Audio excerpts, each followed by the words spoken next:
Muy buenos días para todos los que me visitan en este club de lectura. Mi nombre es Delisa Jones, neurocoach en PNL ontológico. Y a continuación tengo la dicha de leer el libro de John Brasman, de Volver a casa, donde el autor, motivado por su propio proceso de sanación, emprendió una larga, fructífera investigación que culminó en la creación de un método terapéutico revolucionario para poder recuperar el niño interior. Volver a casa es la obra en la que se expone dicho método como un conjunto bien ordenado de pautas, técnicas que permiten averiguar si en algún momento de nuestros pasados sufrimos alguna herida limitante y también poder aprender el modo de reconectar con dicha infancia, poder recuperar de forma gradual y eficaz los recursos de las energías, la motivación que quedaron extraviadas en aquella época. Afortunadamente, en este ciclo pues, de lectura, que vamos bien avanzado, estamos ahorita entre la edad de los 6 años a la pubertad. Y aquí se explica cómo la independencia y la cooperación a dicha edad contribuye a un beneficio. También los trastornos del crecimiento de los colegios, como eso fue lo que estuvimos viendo en los estudios pasados, cómo lamentablemente no ayudaron para la madurez del adulto que ahorita somos. Pero en este caso nosotros tenemos que entender que ese niño herido que está dentro de nosotros, es importante nosotros acompañarlo para que él salga de su escondite. Hablando de escondite, quiero contarles una anécdota antes de continuar la lectura de hoy, muy importante, puesto de que a lo mejor ustedes saben que a medida que hemos estado leyendo, si se le han venido algunas fibras, porque este libro toca fibras, se le han venido algún tipo de recuerdo en ese momento durante el proceso de la lectura. Pero recuerden que hay unos ejercicios que nosotros tenemos que sentarnos con el niño, acompañarlo y visitar todos esos espacios donde nosotros estuvimos con él, pues. En este caso estuvo solo, pero ahora como adulto le invitamos para que sepa que no está solo. Quiero compartir con ustedes una experiencia muy hermosa de que habían partes de mí que se habían olvidado de recuerdo. Y resultaba que hoy en la mañana, cuando me despierto, este, empiezo un proceso de recordar, le estoy dando la mano a mi niña interna, pero despierta, por supuesto, con los ojos cerrados, empiezo a hacer el ejercicio y automáticamente me llevó a todos los escenarios que yo ni me acordaba, pero escenarios muy gratos. Por supuesto que también vi algunas facetas de carencia donde mi mamá muy pequeña me soltó porque decía que yo era muy madura, ese era su término, y que yo podía inclusive ayudarla en la casa con 6 años de edad. Aunado a eso, bueno, empiezo yo a recorrer, pero yo le digo a mi niña, yo me llegué a ver adulta, dándole la mano a mi niña, le pedí permiso que si quería que la acompañara y ella me dio su manito y fue hermoso porque toda la travesía la hicimos fue volando. Aunado a eso, un paréntesis, cuando yo recuerdo que yo cuando tenía como 3 años, yo recuerdo esa anécdota, yo soñaba que estaba volando, porque había una casa de una tía que me consentía mucho, y esa tía, mi mamá, dame mi muchacha, y me volvía a llevar para la casa, y yo soñaba que volaba a donde esa tía. Bueno, utiliza ese mismo método y empecé a volar con dos capas, mi niña una capa y yo una capa, y empezó a mostrarme todos los escenarios, visité todos los colegios, visité las aulas, las maestras, los compañeros de clase, visité también donde iba yo a bailar, pero todo sanamente. Qué hermoso fue, todo. Lo disfruté bastante el viaje. Quise compartir esta experiencia con ustedes porque les puede pasar que a lo mejor no han llegado los escenarios con claridad, pero les va a pasar. A mí me llegó todo a color y voces y rostros. Muy hermoso, muy hermoso. En el día de hoy avanzamos entonces en cómo las desgracias de los avances de la reforma educativa, iniciado hace 20 años, que se tuvo en ocasión siendo, en este caso, el autor era profesor de un instituto y él dice que no ayudaban para los niños en su yo interior herido a la edad escolar. Y hoy quedamos en este título. Aunque hay muchos profesores creativos, vamos a ver qué pasa. Aunque hay muchos profesores creativos con iniciativas y que animan a sus alumnos, sigue habiendo muchísimos inflexibles, irritables, abusivos. Lo sé bien.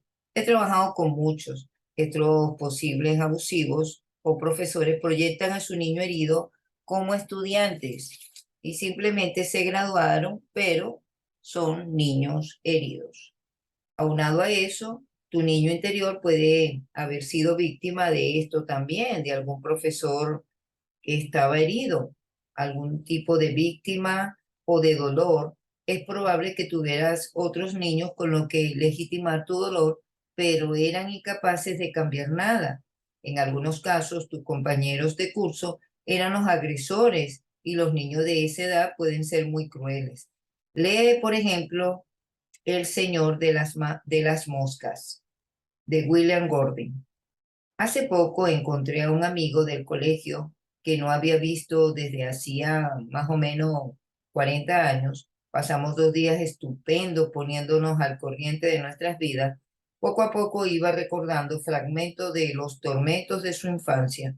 Tenía unas notas estupendas, pero llevaba gafas y no tenía una complexión auténtica, tampoco atlética. Su vida en la escuela era una tortura continua por parte de los niños mayores. Cada día para él era un infierno.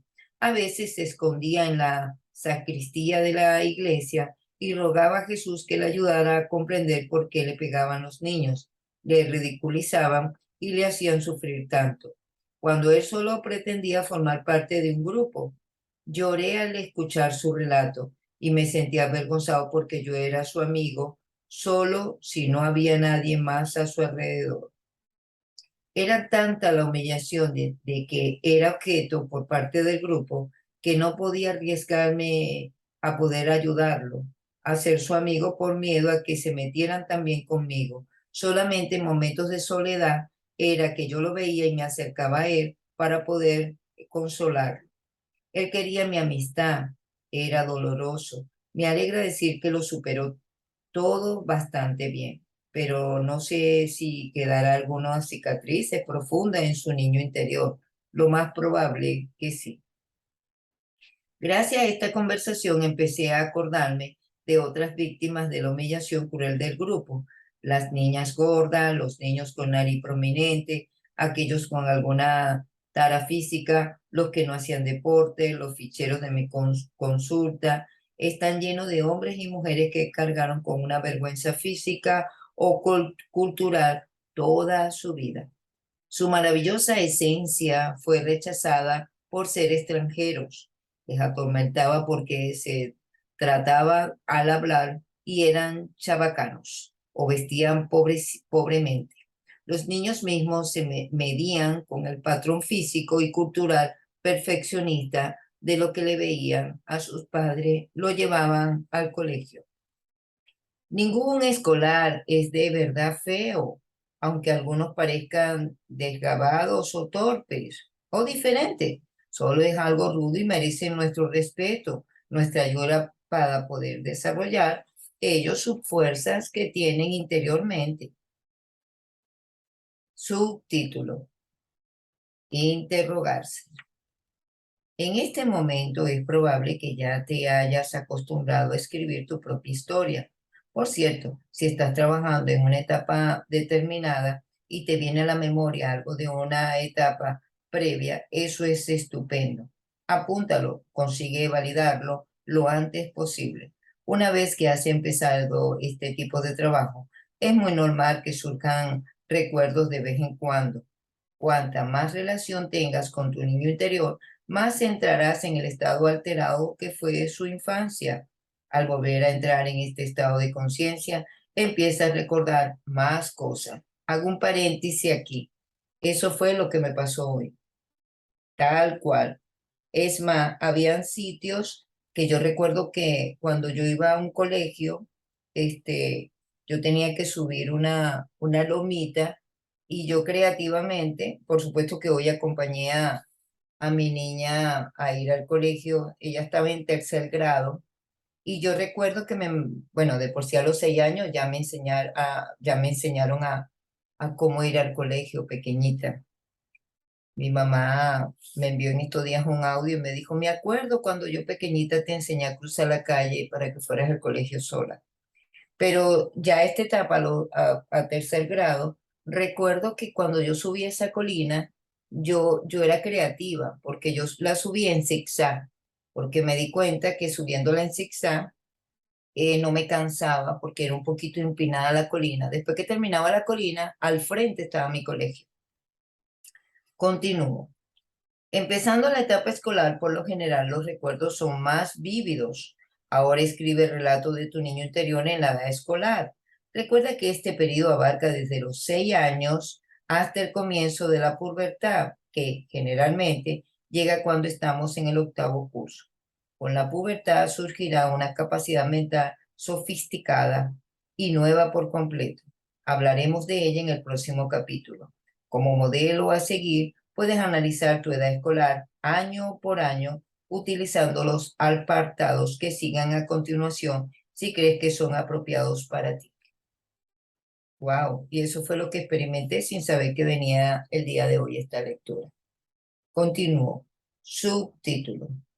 Personas adultas significantes. Significantes.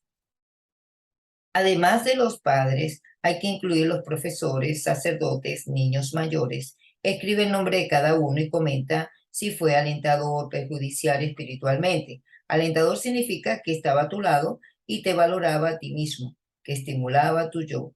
La gente era ajá. Ahora, la gente que era perjudicial espiritualmente eran los que te avergonzaban. O sea que hay que poner esos dos grupos. Subtítulo. Hitos.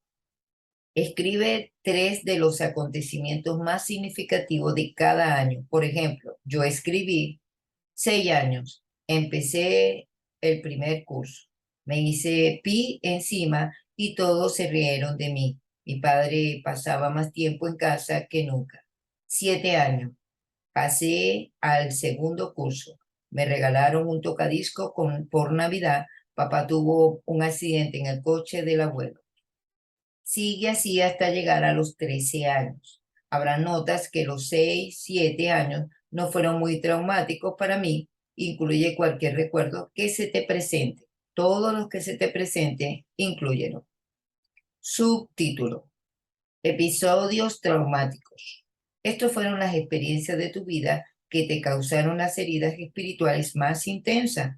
Por ejemplo, cuando tenía 9 años, mi padre abandonó por primera vez a mi madre. Luego, con el paso de los años, vinieron otras muchas separaciones, cada vez más prolongadas. Tal vez hayas recordado durante años algún suceso que parece bastante trivial. No sabes bien por qué lo recuerdas, pero siempre lo haces.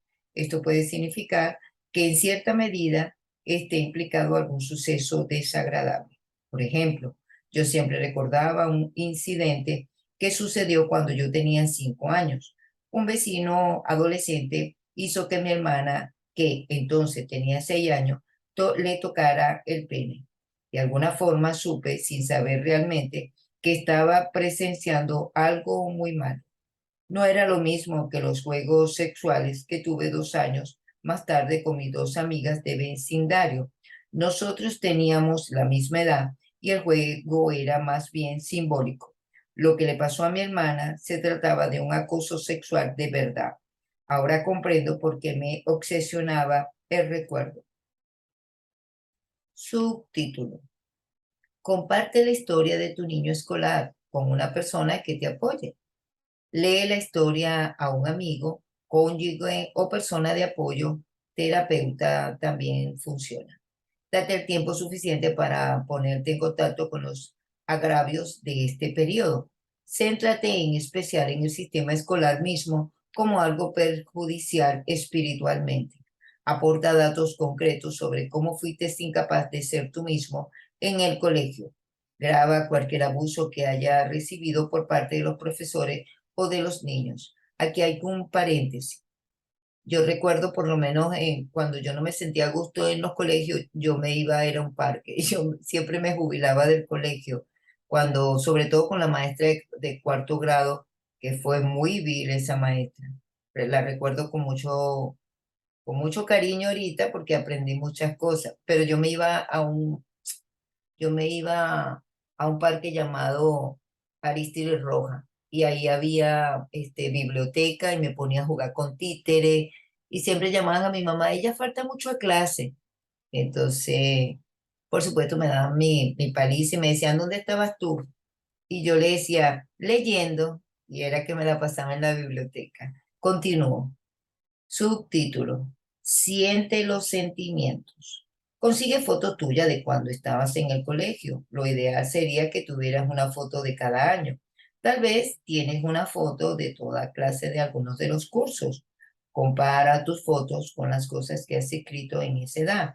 Por ejemplo, yo me di cuenta de que la expresión de mi cara cambiaba a través de varias fotos y a veces puedes observar el dolor y la tristeza en tu rostro en una época determinada de tu vida. Tus fotos pueden ayudarte a conectar con tu dolor emocional remitido o mostrarte también que a menudo el rostro inexpresivo o vacío o también feliz. A los 7 o 8 años había empezado ya a desarrollar tus defensas del ego más sofisticado. Habías aprendido a entrar en tu mente y a bloquear tus emociones pasadas y presentes. Subtítulo: Escribe una fábula o un cuento de hadas. En esta etapa de desarrollo me gusta introducir un nuevo ejercicio de escritura muy eficaz, la fábula o el cuento de nuestra infancia. Si el ejercicio de escribir carta hemos hecho antes funciona especialmente bien para ti, continúa empleándolo. Como a los capítulos anteriores, escribe 3 cartas, uno a tu niño en edad escolar, una para ti de tu niño, otra a tus padres y profesores, diciéndole lo que necesitabas de ellos y lo que no conseguiste de ello. Tu fábula puede centrarse en un suceso ocurrido durante estos años. Es un suceso anterior que te afecta profundamente. Lo bueno de los cuentos es que se elude un cerebro racional. Tu historia puede estar protagonizada por animales, por mamá, papá, osos, dioses, reyes, reina. Tu relato debe constar de 2 partes. La primera debe comenzar con el érase una vez y describir los acontecimientos escogidos, centrándose en cómo crearon la herida espiritual. La segunda parte debería comenzar con y cuando él y ella se hizo mayor, y debe centrarse en los efectos nocivos posteriores de la herida espiritual. No te preocupes si no puedes pensar en un hecho traumático que destaque tu vida. Puede haber tenido una infancia con depresión o ansiedad crónica o haber estado desatendido desde al principio. Como habrás adivinado, la parábola del duende bondadoso al final de la primera parte es una adaptación de una fábula que escribí sobre mí mismo. He aquí otro ejemplo de uno de los participantes de mi curso. Estos son los hechos de la vida de este hombre. Su padre era rico y durante una borrachera dejó embarazada a su madre. Su abuelo materno le amenazó con llevarle a juicio si no se casaba con su madre. 6 meses después de haber casado con su padre, se divorció y fue generoso con la pensión que dejó a su madre. Y como parte del acuerdo, le pidió que se fuera a vivir a otra ciudad. La madre, que tenía solo 16 años, empezaba a tener problemas de drogadicción. También era adicta al sexo. Contrató a una mujer mayor del campo para que se ocupara de su hijo. Ella le abandonaba durante meses enteros. Al final se casó y se mudó de casa, abandonando del todo a su hijo. Ese hombre fue maltratado física y sexualmente y emocionalmente por la mujer del campo. Fracasó en el colegio y se escapó de casa a los 16 años. De ahí en adelante, su vida fue un sinfín de trabajos mediocres y de relaciones tormentosas con las mujeres. Esta es la historia que él escribió. Érase una vez un rey poderoso llamado Juan. Se casó con una campesina que se llamaba Gretchen. Se casó porque era noche y que estaba borracho, hizo el amor con ella y la dejó embarazada.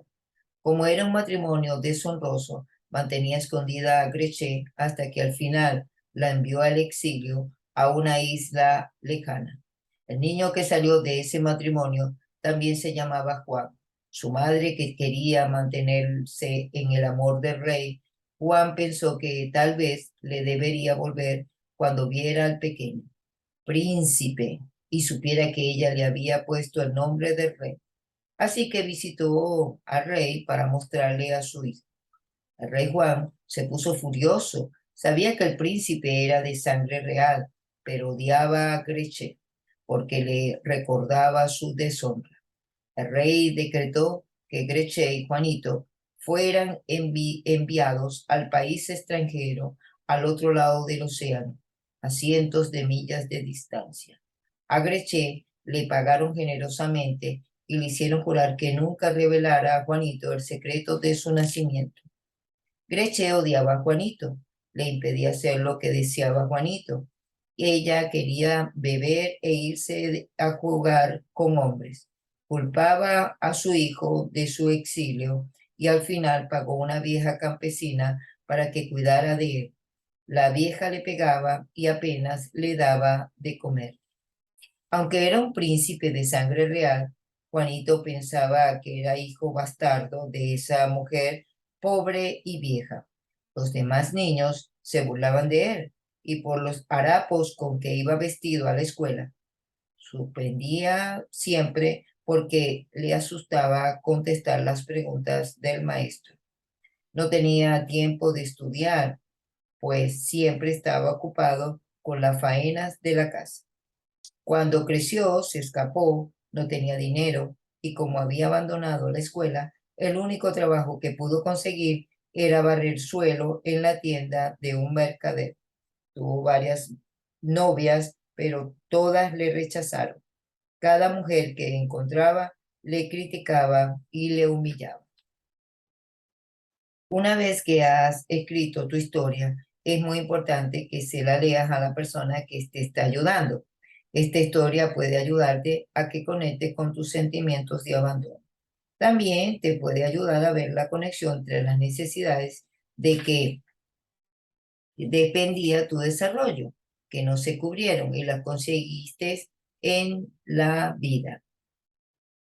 Cura, curamos nuestra vergüenza tóxica cuando comprendemos que los problemas de nuestro niño adulto derivan de lo que nos sucedió y no de quiénes somos realmente. Nuestra identidad está ahí. Exterioriza, por favor, las necesidades que no tuvieron cubiertas en tu infancia. En este caso, ayuda a reducir la vergüenza tóxica. Si estás trabajando con un compañero, en este caso en la lectura, cuando leas tu historia, dale una respuesta sincera. Simplemente acaricia y si lo consideras apropiado, dile que te abrace.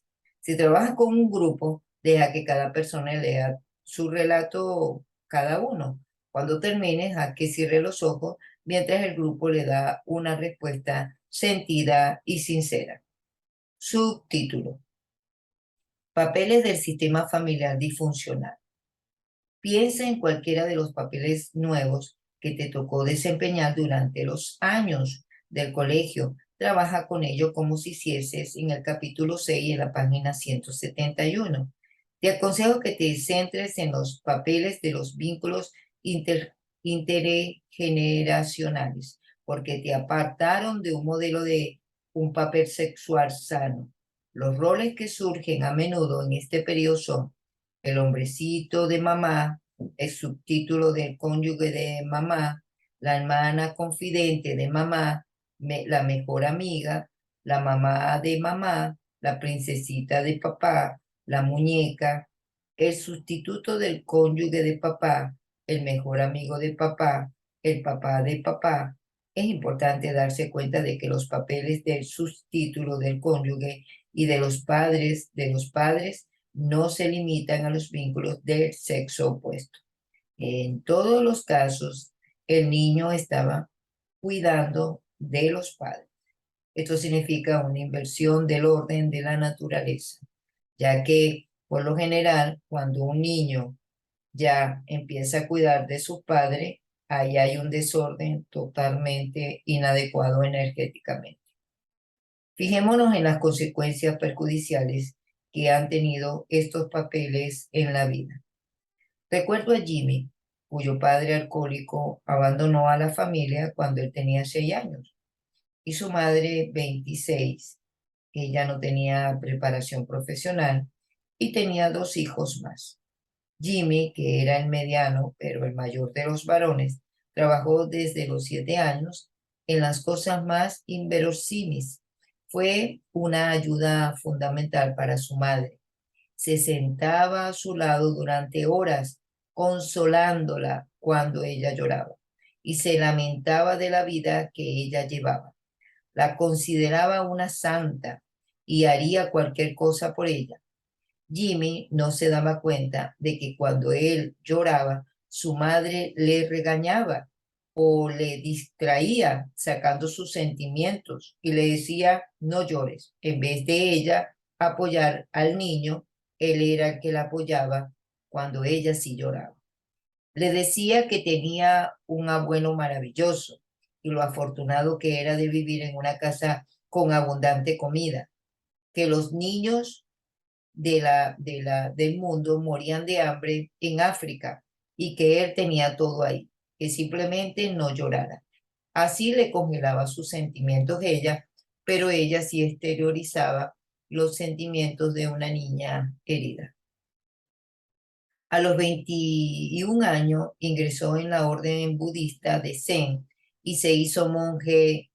Este niño, ya grande, su madre estaba orgullosa de él y le visitaba a menudo. Al cabo de unos años, Jimmy dejó el monasterio y tuvo una serie de relaciones amorosas. Siempre encontraba mujeres necesitadas para las que él era una especie de salvador.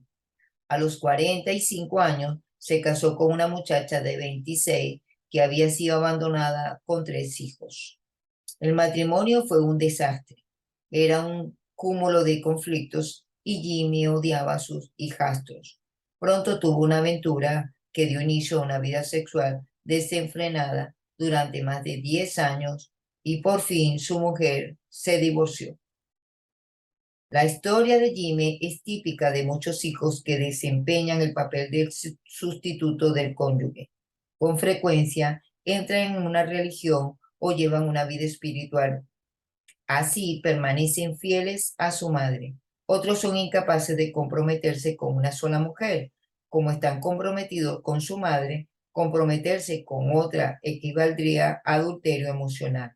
A estos hombres se les ha llamado chicos voladores, pues siempre emprenden el vuelo ante un compromiso y son como Peter Pan. No han crecido nunca abandonando de verdad a su madre. Jimmy vino a verme a los 51 años, amargado y solo. Su papel de sustituto del cónyuge le salió caro. Sentía que solo importaba si cuidaba de mujeres necesitadas, como su madre. En lo más hondo de su ser, jamás se sintió unido a ellas. Nunca les había amado, nunca se le reconoció su auténtico yo, su niño herido. Ok, vamos a dejarlo hasta acá, ya culminamos con los 30 minutos y ya mañana corresponde unas afirmaciones muy poderosas para el proceso de que se está llevando desde los 6 años en la pubertad en adelante. Y luego entraremos en la edad de 13 a 26 años. O sea, mañana vamos a ver también qué interesante, recordando también que Volver a casa es una obra de superventa que se ha consolidado como el clásico insustituible de la psicología terapéutica.